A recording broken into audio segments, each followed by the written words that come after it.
حضرت علی رضی اللہ تعالی عنہ نے فرمایا، قیامت والے دن تم اس کے ساتھ ہوگے جس سے تم محبت کرتے ہو۔ عورت کو جنگ میں قتل کرنے کی اجازت نہیں، اور تم لوگ اس کو محبت میں مار دیتے ہو۔ مشکل وقت میں دوست کی خاموشی دھوکہ دینے کے برابر ہے۔ قرآن کی خوبصورتی یہ ہے کہ تم اسے بدل نہیں سکتے، لیکن یہ تمہیں بدل سکتا ہے۔ زندگی کی کتاب میں سب سے خوبصورت حصہ ماں باپ کی محبت ہے۔ حضرت علی رضی اللہ تعالی عنہ نے فرمایا، جس عورت سے اس کا شوہر ناراض ہو تو اس عورت کی نہ نماز قبول ہوتی ہے اور نہ ہی کوئی نیکی قبول ہوتی ہے۔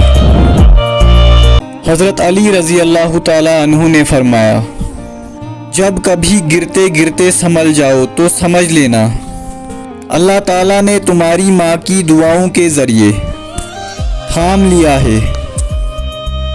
3 کام اللہ کو بہت پسند ہے: ٹوٹے ہوئے دلوں کو جوڑنا، نہ چاہتے ہوئے بھی کسی کو معاف کرنا، اور کسی کے گناہ پر پردہ ڈالنا۔